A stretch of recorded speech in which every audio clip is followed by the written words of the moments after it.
ನಮಸ್ಕಾರ ವೀಕ್ಷಕರೇ, ಫೋಕಸ್ ಬುಲ್ಲರ್ ಕಾರ್ಯಕ್ರಮಕ್ಕೆ ಸ್ವಾಗತ. ನಾನು ರಕ್ಷಿತಾ ಕರ್ಕೇರ.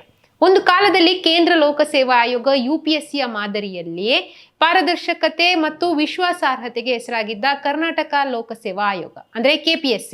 ಆದರೆ ಈಗ ಕಳೆದ ಕೆಲವು ವರ್ಷಗಳಲ್ಲಿ ಏನಾಗ್ತಿದೆ ಅಂದ್ರೆ ಪೇಪರ್ ಲೀಕ್ ಆರೋಪಗಳು, ನೇಮಕಾತಿ ಅಕ್ರಮಗಳು, ಭ್ರಷ್ಟಾಚಾರದ ಆರೋಪಗಳು, ವರ್ಷಗಳ ಕಾಲ ಫಲಿತಾಂಶ ವಿಳಂಬ, ಇವೆಲ್ಲದರ ಪರಿಣಾಮ ಇಂದು ಅನೇಕ ಯುವಕರು KPSCಯನ್ನೇ ಮುಚ್ಚಿಬಿಡಿ ಅನ್ನೋ ಒಂದು ಆಕ್ರೋಶವನ್ನು ವ್ಯಕ್ತಪಡಿಸುವ ಪರಿಸ್ಥಿತಿ ಈಗ ನಿರ್ಮಾಣ ಆಗಿದೆ. ಈಗ ಇದೇ ಹಿನ್ನೆಲೆಯಲ್ಲಿ ರಾಜ್ಯ ಸರ್ಕಾರ ಮಹತ್ವದ ಹೆಜ್ಜೆಯೊಂದನ್ನು ಇಟ್ಟಿದೆ. KEA ಮಾದರಿಯಲ್ಲೇ KPSCಯನ್ನು ಸುಧಾರಿಸಲಿಕ್ಕೆ 2 IAS ಅಧಿಕಾರಿಗಳನ್ನು ಆಯೋಗಕ್ಕೆ ನಿಯೋಜಿಸಲಾಗಿದೆ. ಹಾಗಾದ್ರೆ ಈ ನಿರ್ಧಾರದಿಂದ KPSC ನಿಜವಾಗ್ಲೂ ಬದಲಾಗುತ್ತಾ, ಅಕ್ರಮಗಳಿಗೆ ಬ್ರೇಕ್ ಬೀಳುತ್ತಾ, ಅಥವಾ ಇದು ಕೇವಲ ತಾತ್ಕಾಲಿಕ ಪರಿಹಾರನ?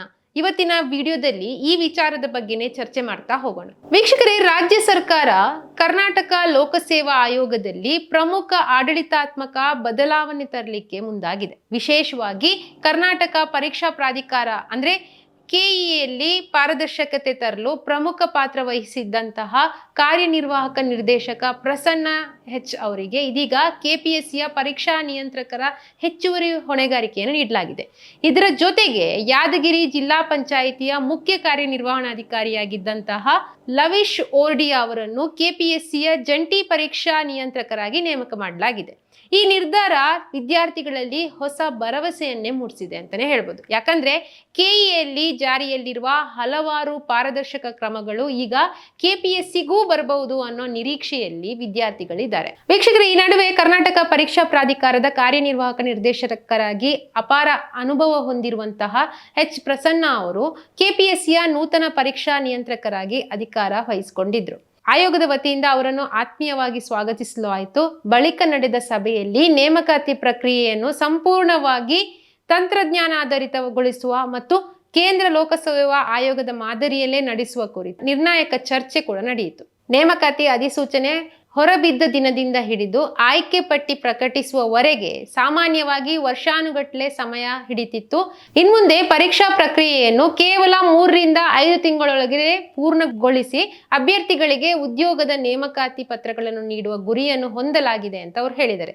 ಪರೀಕ್ಷೆ ಮುಗಿದ ತಕ್ಷಣ ಆಯಾ ಜಿಲ್ಲೆಗಳಲ್ಲಿ ಲಭ್ಯವಿರುವ ಸ್ಕ್ಯಾನಿಂಗ್ ಯಂತ್ರಗಳ ಮೂಲಕ OMR ಉತ್ತರ ಪತ್ರಿಕೆಗಳನ್ನು ಸ್ಕ್ಯಾನ್ ಮಾಡಲಾಗುತ್ತೆ.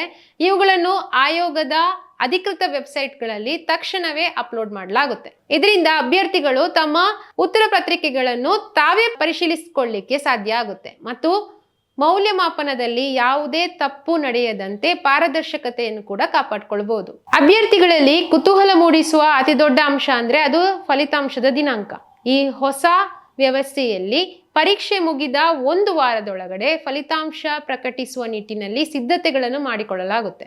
ಸಭೆಯಲ್ಲಿ ಭಾಗವಹಿಸಿದ ಆಯೋಗದ ಸದಸ್ಯರು ಈ ಹೊಸ ಸುಧಾರಣೆಗಳಿಗೆ ಸಂಪೂರ್ಣ ಬೆಂಬಲವನ್ನು ಕೂಡ ಸೂಚಿಸಿದ್ದಾರೆ. ನೇಮಕಾತಿ ಪ್ರಕ್ರಿಯೆಯನ್ನು ಸಂಪೂರ್ಣವಾಗಿ ತಂತ್ರಜ್ಞಾನ ಆಧಾರಿತಗೊಳಿಸೋದ್ರಿಂದ ಅಭ್ಯರ್ಥಿಗಳ ಸಮಯ ಉಳಿಯುತ್ತೆ, ಅಲ್ಲದೆ ಅರ್ಹ ಅಭ್ಯರ್ಥಿಗಳಿಗೆ ಮಾತ್ರ ಉದ್ಯೋಗ ಸಿಗುವ ವ್ಯವಸ್ಥೆ ಕೂಡ ದೃಢವಾಗುತ್ತೆ ಅನ್ನೋದು ಪ್ರಸನ್ನ ಅವರ ಅಭಿಪ್ರಾಯ.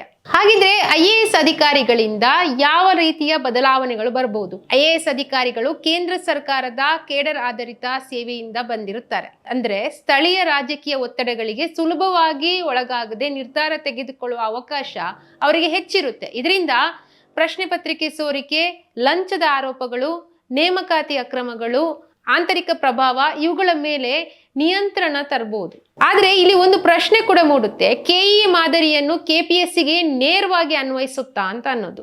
KEA ಇಂದು ತಂತ್ರಜ್ಞಾನ ಬಳಕೆಯಲ್ಲಿ ದೇಶದಲ್ಲೇ ಉತ್ತಮ ಪರೀಕ್ಷಾ ಸಂಸ್ಥೆಗಳಲ್ಲಿ ಒಂದಾಗಿದೆ. ಬಯೋಮೆಟ್ರಿಕ್ ಹಾಜರಾತಿ, CCTV ಕಣ್ಗಾವಲು, ಡಿಜಿಟಲ್ ಮೌಲ್ಯಮಾಪನ, ಕಟ್ಟುನಿಟ್ಟಿನ ಭದ್ರತಾ ವ್ಯವಸ್ಥೆ ಇವೆಲ್ಲವೂ KEA ಯಶಸ್ವಿನ ಹಿಂದಿರುವಂತಹ ಕಾರಣಗಳು. ಆದ್ರೆ KPS ಪರೀಕ್ಷೆಗಳಲ್ಲಿ ಸ್ವಲ್ಪ ಭಿನ್ನ ಆಗಿರುತ್ತೆ. ಯಾಕಂದ್ರೆ KEA ಹೆಚ್ಚಿನ ಸಂದರ್ಭಗಳಲ್ಲಿ ಆಬ್ಜೆಕ್ಟಿವ್ ಮಾದರಿಯ ಪರೀಕ್ಷೆಗಳನ್ನು ನಡೆಸುತ್ತೆ. ಆದ್ರೆ KPSC ನಡೆಸುವಂತಹ KS ಗೆಜೆಟೆಡ್ ಪ್ರೊಫೆಷನಲ್ಸ್ ಮುಂತಾದ ಪರೀಕ್ಷೆಗಳಲ್ಲಿ ವಿವರಣಾತ್ಮಕ ಉತ್ತರಗಳು, ಪ್ರಬಂಧಗಳು ಮತ್ತು ಸಂದರ್ಶನಗಳು ಇರುತ್ತೆ. ಇದರಿಂದ KEA ಮಾದರಿಯನ್ನು 100ಕ್ಕೆ 100 ಕಾಪಿ ಮಾಡೋದು ಸುಲಭ ಅಲ್ಲ. ಆದರೂ ಕೆಲವು ಪ್ರಮುಖ ತಂತ್ರಜ್ಞಾನವನ್ನು KPSCಗೆ ಅನ್ವಯಿಸಬಹುದು. KEA ಬಹಳಷ್ಟು ಟೆಕ್ನಾಲಜಿಯನ್ನು ಬಳಸಿಕೊಂಡು ನಿಷ್ಪಕ್ಷಪಾತವಾಗಿ, ಪಾರದರ್ಶಕವಾಗಿ ಮತ್ತು ಅತ್ಯಂತ ಜರೂರಾಗಿ ಫಲಿತಾಂಶಗಳನ್ನ ಬಿಡ್ತಾ ಇರತಕ್ಕಂಥದ್ದು ಮತ್ತು ಅಚ್ಚುಕಟ್ಟಾಗಿ ಪರೀಕ್ಷೆಗಳನ್ನ ನಡೆಸಿ ಅಂತಿಮ ಆಯ್ಕೆ ಪಟ್ಟಿಯನ್ನು ಕೇವಲ 6 ತಿಂಗಳ ಒಳಗಾಗಿಯೇ ಬಿಡುಗಡೆ ಮಾಡ್ತಾಯಿದ್ರು. ಆದರೆ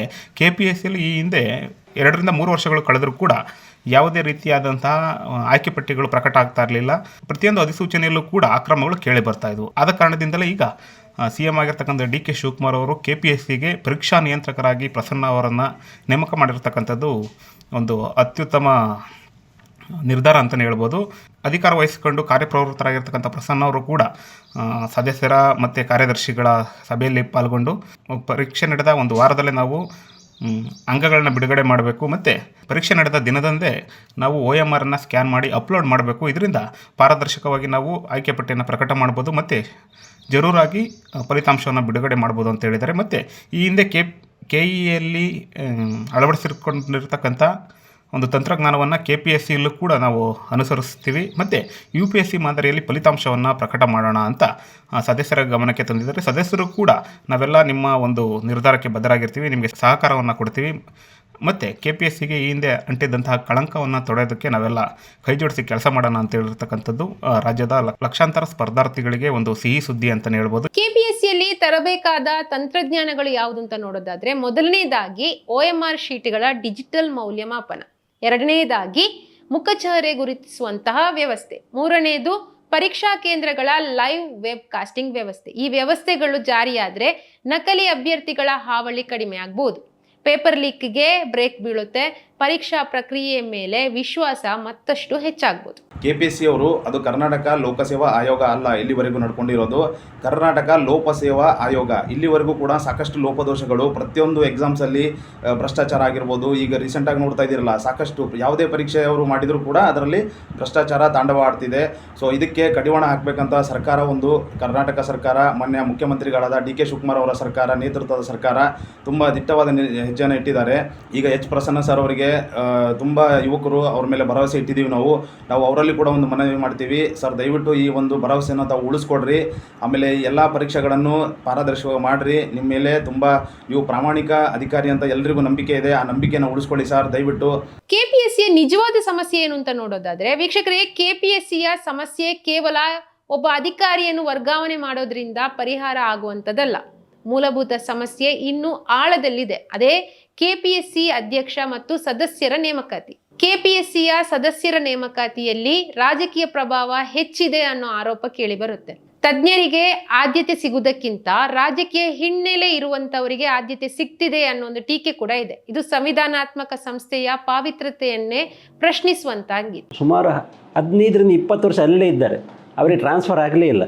ಒಂದು ಸ್ಟಾಫ್ ಒಂದು 20-25 ವರ್ಷ ಅಂದೇ ಕಡೆ ಇದ್ದರೆ ಅದು ಅವರಿಗೊಂಥರ ಬೋರು, ಮತ್ತು ಏನೋ ಬೇರೆ ಆಗುವ ಚಾನ್ಸ್ ಕೂಡ ಇರ್ತದೆ. ಆದ್ದರಿಂದ ಅವರನ್ನು ಟ್ರಾನ್ಸ್ಫರ್ ಮಾಡಬೇಕು, ಇಟ್ಲಿ 50% ಸ್ಟಾಫ್ ಟ್ರಾನ್ಸ್ಫರ್ ಮಾಡಬೇಕಂದೇಳಿ ಅದು ಇಷ್ಟರವರೆಗೆ ಆಗಲಿಲ್ಲ. ತುಂಬ ಜನರು ಇನ್ನೊಂದು 20-25 ವರ್ಷ ಅಲ್ಲೇ ಇದ್ದಾರೆ ಕೂಡ. ತುಂಬ ಒಂದು ಅಗತ್ಯ. ಯಾಕಂದರೆ ಬೇರೆಯವರು ಬಂದಾಗ, ಸ್ವಲ್ಪ ಹೊಸಬರು ಬಂದಾಗ ಅವ್ರಿಗೊಂದು ಇಂಟ್ರೆಸ್ಟ್ ಇರ್ತದೆ ಕಲೀಲಿಕ್ಕೆ. ಹೊಡೆಯುವುದು ಒಂದು, ಇದು ಅಕ್ರಮಕ್ಕೆ ಕೂಡ ಅವಕಾಶ ಮಾಡಿಕೊಡ್ತಾರೆ. ಅವರಿಗೆ ಎಲ್ಲ ಗೊತ್ತಿದೆ, ಎಲ್ಲ ಸಿಸ್ಟಮ್. ಕೆಲವು ಪ್ರಕರಣಗಳು ಬಂದಾಗ ಸ್ವತಃ ಸದಸ್ಯರೇ ಮುಂದೆ ನಿಂತು ತಾವೇ ಸ್ವ ಇಚ್ಛೆಯಿಂದ ಕಮಿಟಿಗಳನ್ನು ಮಾಡಿ ತನಿಖೆ ಮಾಡಿ ಸರ್ಕಾರಕ್ಕೆ ರಿಪೋರ್ಟ್ ಒಪ್ಪಿಸಿದೆ. ಆದರೆ ಒಂದು ಕಾನ್ಸ್ಟಿಟ್ಯೂಷನಲ್ ಬಾಡಿಗೆ ತನ್ನ ಕೆಲಸ ಮಾಡ್ತದೆ, ಅದರ ನಿರ್ಣಯ ತಗೊಳ್ತಕ್ಕಂಥದ್ದು ಶಾಸಕಾಂಗಕ್ಕೆ ಬಿಟ್ಟಿರ್ತಕ್ಕಂಥ ವಿಷಯ. ಅದು ಅಧಿಕಾರ ಇಲ್ಲ. ಶಾಸನ ಮಾಡ್ತಕ್ಕಂಥ ಅಧಿಕಾರ ಶಾಸಕಾಂಗಕ್ಕೆ ಮಾತ್ರ ಇದೆ, ಸಂವಿಧಾನಾತ್ಮಕ ಸಂಸ್ಥೆಗಳಿಗಿಲ್ಲ. ಶಾಸನಗಳ ಅಡಿಯಲ್ಲಿ, ಸಂವಿಧಾನದ ಅಡಿಯಲ್ಲಿ ಕೆಲಸ ಮಾಡ್ತಕ್ಕಂಥದ್ದು ಸಂವಿಧಾನಾತ್ಮಕ ಸಂಸ್ಥೆಗಳದ ಒಂದು ಪ್ರಮುಖವಾದ ಪಾತ್ರ ಇರೋದ್ರಿಂದ ಭಾಳ ಉನ್ನತವಾಗಿ ನಾವು ಕೆಲಸಗಳನ್ನು ಮಾಡಿದ್ದೀವಿ. ನಮ್ಮ ಆ ಕೆಲಸದ ಬಗ್ಗೆ ನನಗೆ ಗೌರವ ಇದೆ, ತುಂಬ ಸಂತೋಷ ಇದೆ ಅಂತ ನಾವು ಹೇಳಬಲ್ಲೆ. KPSCಯಲ್ಲಿ ಇನ್ನೊಂದು ದೊಡ್ಡ ಸವಾಲಿದೆ, ಅದಂದ್ರೆ ಆಂತರಿಕ ಸಿಬ್ಬಂದಿ ಮತ್ತು ಹೊರಗಿನ ಏಜೆಂಟರ ಜಾಲ. ಈ ವ್ಯವಸ್ಥೆಯನ್ನು ಸಂಪೂರ್ಣವಾಗಿ ಮುರಿಯೋದು ಸುಲಭದ ಕೆಲಸ ಅಲ್ಲ. ಅನೇಕ ಬಾರಿ ನೇಮಕಾತಿ ಪ್ರಕ್ರಿಯೆ ಪೂರ್ಣಗೊಳ್ಳಲು 3 ರಿಂದ 5 ವರ್ಷಗಳವರೆಗೆ ಹಿಡಿಯುತ್ತೆ. ಇದರ ಪರಿಣಾಮ ಸಾವಿರಾರು ವಿದ್ಯಾರ್ಥಿಗಳ ವಯೋಮಿತಿಯೇ ಮೀರಿ ಹೋಗಿರುತ್ತೆ. ಮಾನಸಿಕ ಒತ್ತಡಕ್ಕೆ ಒಳಗಾಗ್ತಾರೆ. ಭವಿಷ್ಯದ ಬಗ್ಗೆ ಅನಿಶ್ಚಿತತೆಯಲ್ಲಿ ಅವರು ಒಂಥರ ಆತರ ಬದುಕ್ತಾ ಇರ್ತಾರೆ. ಇಲ್ಲಿ ಕುತೂಹಲಕಾರಿಯಾದ ಒಂದು ಹೋಲಿಕೆ ಇದೆ. VTU ಸೇರಿದಂತೆ ಕೆಲವು ವಿಶ್ವವಿದ್ಯಾನಿಲಯಗಳ ಪರೀಕ್ಷೆಗಳು ಮುಗಿದ ಕೆಲವೇ ನಿಮಿಷಗಳಲ್ಲಿ ಫಲಿತಾಂಶ ಪ್ರಕಟಿಸುವ ಮಟ್ಟದ ತಂತ್ರಜ್ಞಾನ ಬಳಸ್ತಾ ಇದೆ. ಇಂಥ ವ್ಯವಸ್ಥೆ KPSCಗೂ ಬರಬೇಕು ಅನ್ನೋ ಬೇಡಿಕೆ ಇದೆ. ಇದರಿಂದ ಫಲಿತಾಂಶ ವಿಳಂಬ ಕಡಿಮೆ ಆಗ್ಬೋದು, ಮೌಲ್ಯಮಾಪನದ ದೋಷ ಕಡಿಮೆ ಆಗುತ್ತೆ, ಕೀ ಉತ್ತರಗಳ ಗೊಂದಲ ತಪ್ಪುತ್ತೆ, ಕೋರ್ಟ್ ಪ್ರಕರಣಗಳು ಕಡಿಮೆ ಆಗ್ಬೋದು. ಹಾಗಿದ್ರೆ KPSC ಸುಧಾರಣೆಗೆ ಏನ್ ಮಾಡ್ಬೇಕು ಅಂತ ನೋಡೋದಾದ್ರೆ, ಮೊದಲನೇದಾಗಿ UPSC ಮಾದರಿಯಲ್ಲೇ KPSC ಅಧ್ಯಕ್ಷ ಮತ್ತು ಸದಸ್ಯರ ನೇಮಕಾತಿಗೆ ಸ್ವತಂತ್ರ ಶೋಧನಾ ಸಮಿತಿ ಒಂದು ರಚನೆ ಆಗಬೇಕು. ಎರಡನೇದಾಗಿ ವರ್ಷದ ಆರಂಭದಲ್ಲೇ ಸಂಪೂರ್ಣ ನೇಮಕಾತಿ ವೇಳಾಪಟ್ಟಿಯನ್ನು ಪ್ರಕಟಿಸಬೇಕು. ಮೂರನೆಯದಾಗಿ ಅದನ್ನು ಕಡ್ಡಾಯವಾಗಿ ಪಾಲಿಸಬೇಕು. ನಾಲ್ಕನೇದಾಗಿ ಪರೀಕ್ಷಾ ಅಕ್ರಮಗಳಲ್ಲಿ ಭಾಗಿಯಾದ ಅಧಿಕಾರಿಗಳು ಮತ್ತು ಅಭ್ಯರ್ಥಿಗಳಿಗೆ ಕಠಿಣ ಶಿಕ್ಷೆ ಜಾರಿಯಾಗಬೇಕು. KEA ಯಶಸ್ವಿಯಾಗಿ ಬಳಸ್ತಿರುವ ಡಿಜಿಟಲ್ ತಂತ್ರಜ್ಞಾನಗಳನ್ನು KPSCಗೆ ತರಬೇಕು ಅನ್ನೋ ಸಲಹೆ ಕೂಡ ಇದೆ. ಉದಾಹರಣೆಗೆ ಪ್ರಶ್ನೆ ಪತ್ರಿಕೆ ಪೆಟ್ಟಿಗೆಗಳಿಗೆ GPS ಅಳವಡಿಕೆ, ಡಿಜಿಟಲ್ ಸ್ಮಾರ್ಟ್ ಲಾಕ್, ಪರೀಕ್ಷಾ ಆರಂಭಕ್ಕೆ 30 ನಿಮಿಷಕ್ಕೆ ಮೊದಲು OTP ಮೂಲಕ ಮಾತ್ರ ಲಾಕ್ ತೆರೆಯುವಂತಹ ವ್ಯವಸ್ಥೆ. ಇದರ ಜೊತೆಗೆ ಪ್ರತಿ ಪ್ರಶ್ನೆ ಪತ್ರಿಕೆಯಲ್ಲೂ ವೈಯಕ್ತಿಕ QR ಕೋಡ್ ಇರಬೇಕು, ವಾಟರ್ ಮಾರ್ಕ್ ಇರಬೇಕು. ಒಂದು ವೇಳೆ ಪ್ರಶ್ನೆ ಪತ್ರಿಕೆಯ ಫೋಟೋಕಾಪಿ ಏನಾದರೂ ಲೀಕ್ ಆದರೆ ಯಾವ ಅಭ್ಯರ್ಥಿ, ಯಾವ ಕೊಠಡಿ, ಯಾವ ಕೇಂದ್ರ ಎಂಬುದು ಕೆಲವೇ ಸೆಕೆಂಡ್ಗಳಲ್ಲಿ ಪತ್ತೆ ಆಗಬೇಕು ಅಂತ ವ್ಯವಸ್ಥೆ ಜಾರಿಗೆ ಆಗಬೇಕು. ಇತ್ತೀಚಿನ ಕೆಲವು ಅಕ್ರಮಗಳಲ್ಲಿ ಬ್ಲೂಟೂತ್ ಸಾಧನಗಳು, ಮೈಕ್ರೋ ಇಯರ್ಫೋನ್ಗಳು ಮತ್ತು ನಕಲಿ ಅಭ್ಯರ್ಥಿಗಳ ಜಾಲ ಬೆಳಕಿಗೆ ಬರ್ತಾ ಇದೆ. KEA ಮಾದರಿಯ ಕಠಿಣ ತಪಾಸಣೆ ಮತ್ತು ಭದ್ರತಾ ಕ್ರಮಗಳನ್ನು KPS ಅಲ್ಲೂ ಜಾರಿಗೆ ತರಬೇಕು ಅನ್ನೋ ಅಭಿಪ್ರಾಯ ಕೂಡ ಕೇಳಿ ಬರ್ತಾ ಇದೆ. KS ಸೇರಿದಂತೆ ವಿವರಣಾತ್ಮಕ ಪರೀಕ್ಷೆಗಳಲ್ಲಿ ಉತ್ತರ ಪತ್ರಿಕೆಗಳನ್ನು ಇನ್ನೂ ಕೈಯಾರೆ ಮೌಲ್ಯಮಾಪನ ಮಾಡಲಾಗ್ತಾ ಇದೆ. ಇದರ ಬದಲು ಉತ್ತರ ಪತ್ರಿಕೆಗಳನ್ನು ಸ್ಕ್ಯಾನ್ ಮಾಡಿ ಡಿಜಿಟಲ್ ಇವ್ಯಾಲ್ಯುಯೇಷನ್ ವ್ಯವಸ್ಥೆಗೆ ಒಂದು ಒಳಪಡಿಸಬೇಕು. ಇದರಿಂದ ಹ್ಯೂಮನ್ ಎರರ್ಸ್ ಪ್ರಮಾಣ ಸಾಕಷ್ಟು ಪ್ರಮಾಣದಲ್ಲಿ ಕಡಿಮೆ ಆಗುತ್ತೆ. ಇನ್ನು ಪರೀಕ್ಷೆ ಮುಗಿದ ತಕ್ಷಣ ಅಭ್ಯರ್ಥಿಯ OMR ಶೀಟ್ನ ಪ್ರತಿ, ಮೌಲ್ಯಮಾಪನದ ಮಾಹಿತಿ ಅಭ್ಯರ್ಥಿಯ ಲಾಗಿನ್ಗೆ ಅಪ್ಲೋಡ್ ಆಗಬೇಕು. ಪರೀಕ್ಷೆ ಮುಗಿದ 24 ಗಂಟೆಯೊಳಗಡೆ ತಾತ್ಕಾಲಿಕ ಕೀ ಉತ್ತರ ಪ್ರಕಟ ಆಗಬೇಕು. ಆಕ್ಷೇಪಣೆ ಸಲ್ಲಿಸಲಿಕ್ಕೆ ನಿರ್ದಿಷ್ಟ ಕಾಲಾವಕಾಶವನ್ನು ನೀಡಬೇಕು. KEಯಲ್ಲಿ ಇರುವ ಸಮಯ ಪಾಲನೆಯ ಮಾದರಿಯನ್ನು KPSC ಕೂಡ ಅಳವಡಿಸಿಕೊಳ್ಬೇಕು. ಹಾಗಿದ್ರೆ ಈಗಾಗಲೇ ಇದಕ್ಕೆ ಸಂಬಂಧಿಸಿದಂತಹ ಕಾನೂನು ಇದೆಯಾ ಅಂತ ಕೇಳೋದಾದ್ರೆ ಹೌದು. ಕರ್ನಾಟಕದಲ್ಲಿ ಸಾರ್ವಜನಿಕ ನೇಮಕಾತಿ ಪರೀಕ್ಷೆಗಳಲ್ಲಿ ನಡೆಯುವಂತಹ ಅಕ್ರಮಗಳನ್ನು ತಡೀಲಿಕ್ಕೋಸ್ಕರ ಈಗಾಗಲೇ ಒಂದು ವಿಶೇಷ ಕಾನೂನನ್ನು ಜಾರಿಗೆ ತರಲಾಗಿದೆ. ಅದೇ ಕರ್ನಾಟಕ ಸಾರ್ವಜನಿಕ ಪರೀಕ್ಷಾ ಕಾಯ್ದೆ 2023.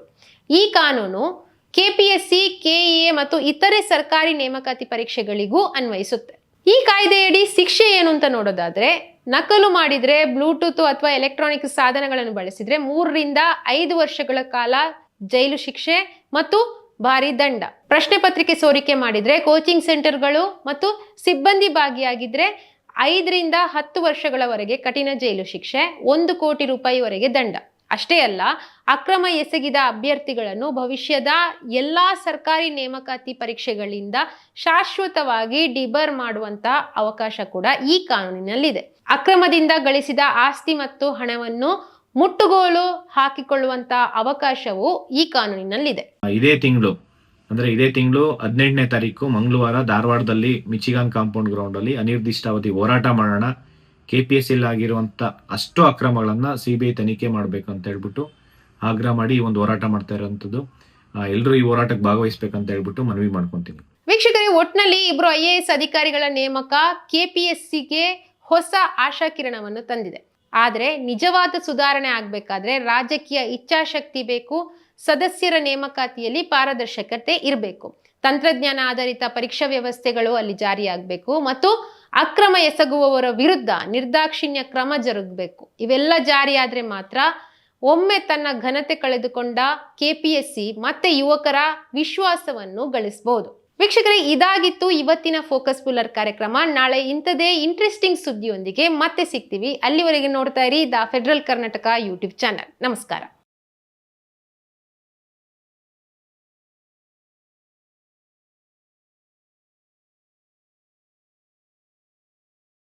ಸುದ್ದಿ ಅಪ್ಡೇಟ್ಗೆ ಈಗಲೇ the federal Karnataka YouTube page ಅನ್ನು ಸಬ್ಸ್ಕ್ರೈಬ್ ಮಾಡಿ.